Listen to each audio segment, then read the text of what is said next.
You bring this team together at the end of the year. I don't care if you got KD or not. Chemistry still matter. I don't care what stars you have. Chemistry still matter. They still need time. Even I said, yeah, if they lose, they was gonna give this team another year minus CP3. I said that give this team another year to kind of have a whole season of training camp and all this together to see if they could pull it off. I didn't think they was gonna get rid of the coach. I think he was the right coach for the job. But you know how they do. When teams come together like this, they quick to go and find a white coach somewhere around, just throw him in that position so he can get all the credit. I don't care. Man. Yeah, I said it. They do it too much.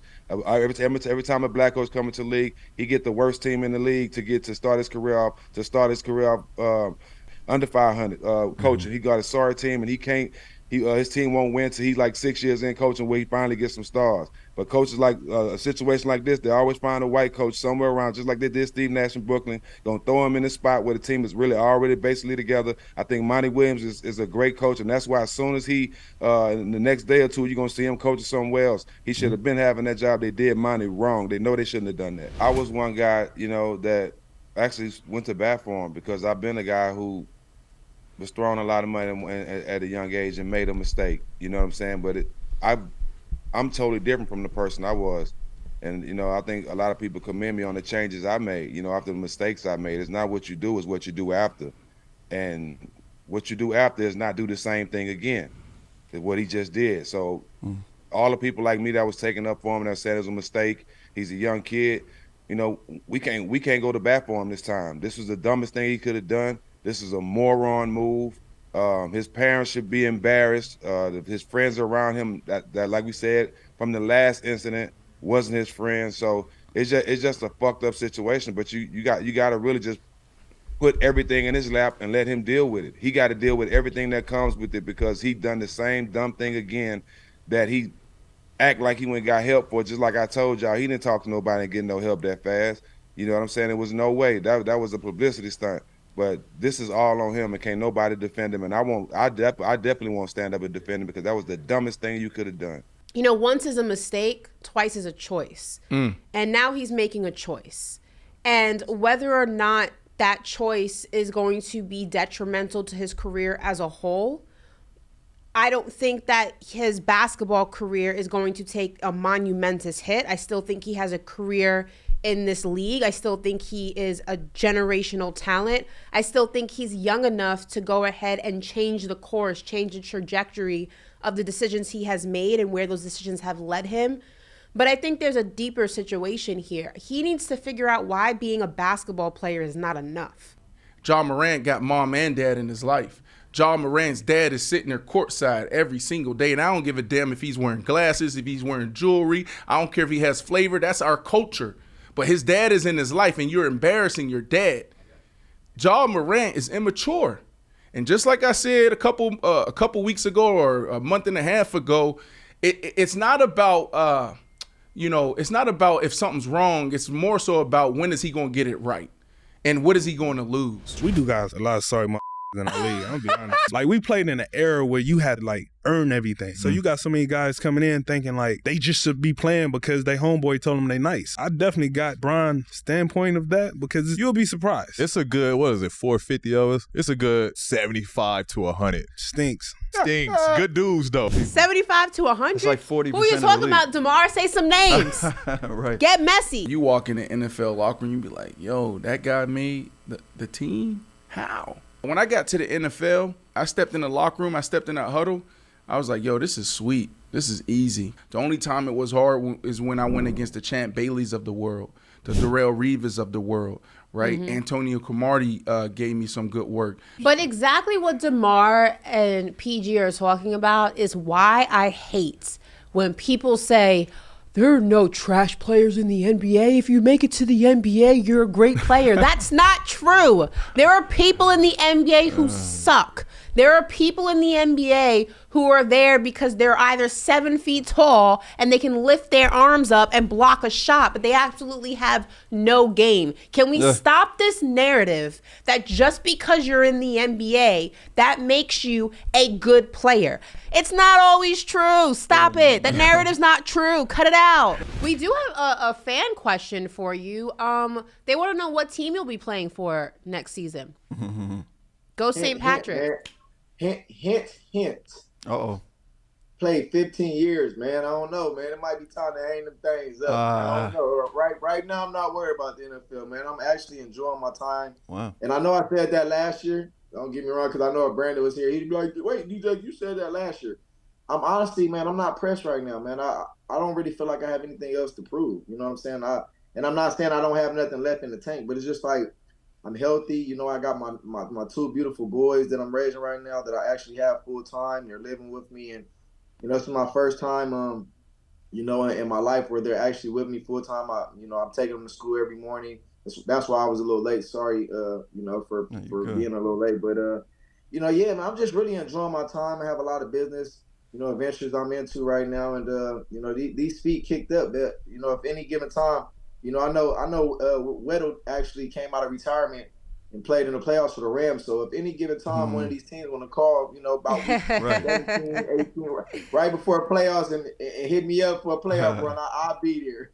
Right, for sure. What if you had to choose right now? Like, say it's the playoffs. Both these teams are in the playoffs. They have a very good chance of going all the way. You get a phone call from these two teams. On this line, it's the Baltimore Ravens. You got OBJ. You got Lamar Jackson. But on this line, it's your beloved Philadelphia Eagles. You got Jalen Hurts. You got Devontae Smith. That's a good one. Which phone are you answering, and which side are you going to? Sheesh, that's a good one. I ain't gonna lie.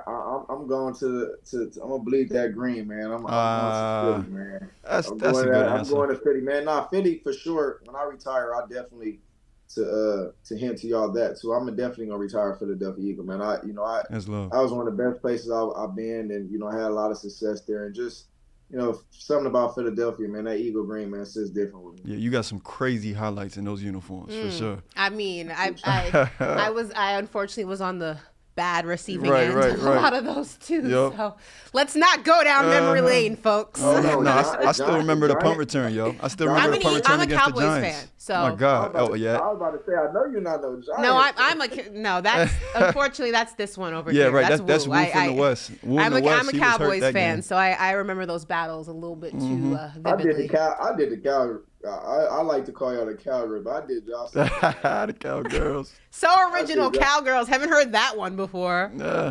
Hey, I can say that. Yeah. And the reason why I'm gonna say this is because there's some dogs out there, man. And you know, the top 5 is always gonna be hard because it's like I'm gonna leave some people out that should be in. But for me, I'm gonna just put my best foot forward. I think my top 5, honestly, is Ace and Dogs, man. So number 1, and I'm gonna put them in order. This is my order. Number 1, I'm gonna go with my boy Devontae Adams, who we talked about yesterday. Okay. Yeah, that's only right. Hands down, I'm going with Devontae. Number 2, I'm gonna go with my boy, and for him to be under 6 feet and the way he plays, I can't fight this one. I'm gonna go with Tyreek Hill. I'm gonna go with Tyreek Hill, number 2. He's always in my top 5. Tyreek Hill, number 2. Number 3, I'm gonna go with my Buffalo Bill. I'm gonna go with my boy Stephon Diggs. Okay, that's fair. Number 4, I'm gonna go with my young homie. I'm gonna go Double J, Justin Jefferson. Okay, all right. I was hoping he was gonna name him. I'm like, I ain't heard Justin Jefferson yet. Justin Jefferson.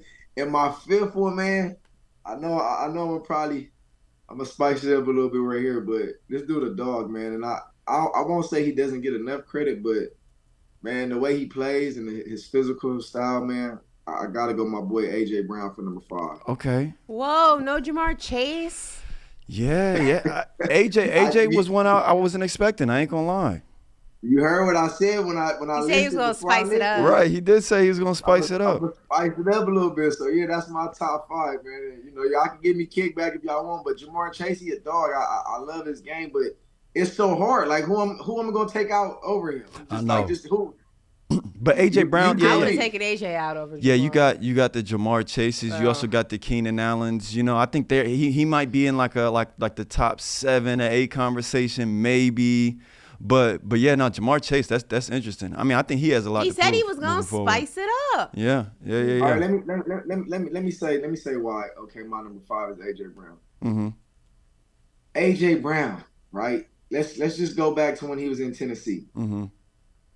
He's hands down a vocal. Like you have to keep eyes on him. You can't not think about him. You can't not double him. I mean, his size alone and not only his size, when he catches the ball, like if we go back over my top four, like I think he's the best player, physical, style, structure, doesn't really get hurt too much. I mean, he's had a few injuries here and there, but when he has the ball in his hands, all my other top receivers that I have, besides like a Tyreek Hill or somebody like that, like he's gonna run you over. He's gonna be physical. He can run every route. He can be a vertical threat. He's gonna catch the physical catches. He's gonna get hit. He's gonna take a hit, and he's still gonna outrun people. So for me, he has a different size to his game that a lot of people don't really give him credit for. So I would think he might not be the flashy, do all this, crazy stuff. But I mean, he gets the job done at a high level. They're really young. Damon's in his prime. You don't want to let a talent like this go, even though they've made some playoff runs with him. You want to have a chance to see if you can win the championship. So you want to put that type of team around him. So I love that thought process of trying to actually put some pieces around. Y'all got to understand, it's tough. No big free agents is signed in Portland. I mean, free agents don't want to go there, no matter how good Dame is. Portland's tough, man. So you got to do it. You have to do it through trades and through the draft to build those teams. And that's the tough part about running the Portland Trail Blazers organization, especially in this new age of players. Guys want to go where they can, where they can have a little nightlife, where it's a little bit more better. The weather, the weather's better. So it's not a really big free agency spot, regardless of what's going on in the court. That's why we had so much conversation about maybe Dame should just leave Portland because it's hard for him to get a running mate. I mean, CJ McCullough left. I mean, you know what I'm saying? And CJ McCullough had good chemistry, but he left. LaMarcus Aldridge. So he's lost his good players over the last 3 to 4 years to play alongside him. So, this year, obviously, they played well with the young group. But it's really hard to attract a big-time free agent to Portland. I'm sorry. A lot of people don't want to live in Portland. I mean, people don't want to talk about that. Players may not come out publicly and say that, but where they live at and where they're going to spend their time, that matters. Come home, Zeke. I know, come home. Take less money and come on home, Zeke. What? Yes. This marriage isn't over, Zeke. We are not divorcing, damn it. You're not going nowhere.